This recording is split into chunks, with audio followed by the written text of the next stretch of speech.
What's going on, everyone? This is the Leafs Convo podcast for Vanguard, Northeast Realty in Scarborough, VanguardNE.ca. I'm Norman James along with Mike Augello. Happy Easter, everyone.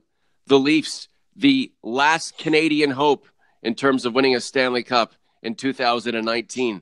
Michael, we'll get to the Maple Brothers in a second. What a monumental day ahead. What a great day for fans. But the Winnipeg Jets are done. I'm surprised by that. Well, so am I. Good morning, Norman. I picked Winnipeg Jets players in my playoff hockey pool. But the West was basically a hodgepodge of 4 or 5 teams that had a good chance of getting to the Stanley Cup final, and Winnipeg's now has fallen along with Calgary, and just by happenstance, and I mentioned this last night. Now the Leafs are the only Canadian team left. So of course, the entire country of Canada is going to rally behind the blue and white and root for Toronto to win the Stanley Cup, to break the 26-year-old streak of futility when it comes to Canadian Are you teams. okay? Are you okay, brother? Yeah. No, I took some psychedelic mushrooms this morning. That's not going to happen, and that's what I really, honestly. Like every year we've come up with, well, Ottawa's the last team or Montreal's the last team and everybody should unite. Well, nobody is going to unite when it's Toronto because it's Toronto. So stick it. I don't want to hear this ever again, from broadcasters and me. I know it's something to say, but it's like it's a complete fallacy. And it won't happen this year. If the Leafs make a run, all these fan bases, Montreal, Ottawa, they'll be rooting against Toronto winning, and you'll get a barrel of bile being put out on social media, basically, making fun of the Leafs if and when they lose. So prepare for that. Michael, what is the Easter Bunny doing in Western New York right now? Delivering psychedelic mushrooms. There are people out there who have more interest in watching the Maple Leafs suffer than their own team succeed. I'm pretty excited to see what the Maple Leafs can do today, Mike. You have an opportunity to eliminate the Boston Bruins in 6 games. You have home ice advantage again. Can you put the proverbial skate on the throat and close the deal? It remains to be seen, but I'm so excited to find out the result. Yeah, you can call it Schadenfreude Sunday at Scotiabank Arena. But no, I mean, yeah, that's the big question here. And I actually think, I saw some complaints on Twitter last night and this morning about the 3 p.m. start. I actually think that's to Toronto's advantage, even though I'm sure, there's some fans who would rather, go and have Easter Sunday dinner and then go to the game rather than vice versa. But I have to say, with players like Bergeron, Marchand's not that old, but Bergeron and Chara, 2 key players, being a little older, the bounce back for them is going to be tougher on a short rest. It's going to be less than 48 hours from game 5, and it wasn't grueling, but it's a Stanley Cup playoff game and it was a lengthy game, to game 6. And, the Bruins are going to need Bergeron and Chara to be at their best for them to have a chance to win. So I think that little thing is in the Leafs' favor. Have you noticed since game 2, there hasn't been any crazy stuff, Mike? I've mentioned this on our Hockey Buzzcast with a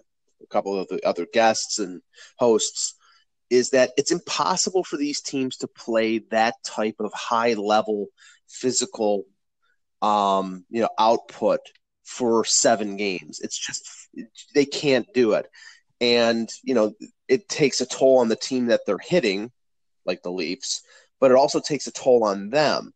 So that you can do it in spurts, and you'll see that tonight. I think you'll see the closest to game 2 tonight, because it's desperate times for the Bruins. There is no tomorrow. They need to, win this game to force a game 7 on Tuesday in Boston. So I think you're going to see a level of desperation and a level of energy that you haven't seen since they, were down 1-0 and faced losing the first 2 games on home ice. Credit the Maple Leafs in game 6. Here we are with an opportunity to eliminate the Boston Bruins. There's a lot of a-toe-to-so's going on inside the YouTube comment section. Bring it on, guys. We don't care. Trust me, we picked the Bruins to win. You think we want them to win? It is what it is. How do you feel about today, guys? It's Easter Sunday. 2 things I want to know. How is this going to go for the Maple Leafs, and what are you having for your Easter dinner?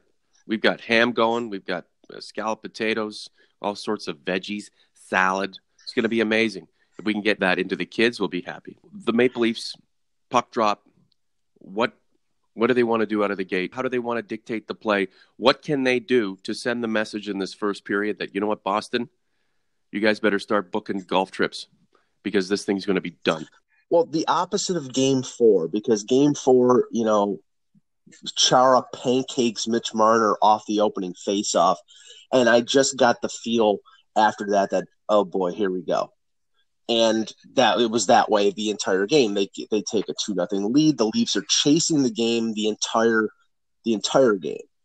And they tie it up, but then Boston gets it right back. It's like they were always behind. You always felt that they were behind from the very drop of the puck. Well, the Leafs have to reverse that. The Leafs need to do what the Blues did last night against Winnipeg. I'm not saying score 20 seconds into the game, but assert yourself. Take control of the game. Mike Babcock said, we know what to do. Now it's just a matter of going out and doing it. Well, then do it, because if you don't, and this series has just been back and forth, roller coaster, topsy turvy, then Game 6 goes to Boston, and then we're where the Leafs don't want to be. Okay. Game 7 at TD Garden. You have to avoid that. So if there's a level of desperation on the part of the Bruins, there should be a big level of desperation on the part of the Leafs. So you don't exactly want to see Game 6 emulate Game 5.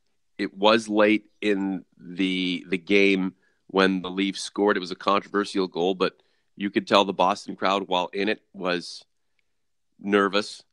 Pensive. Yeah.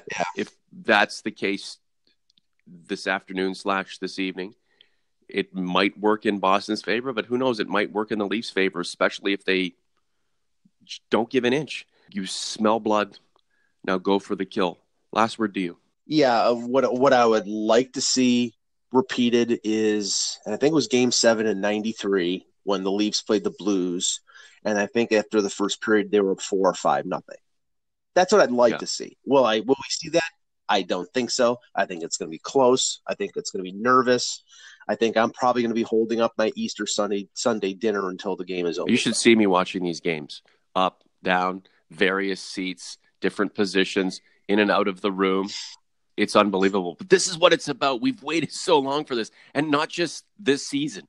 Which line has the greatest impact on the game today?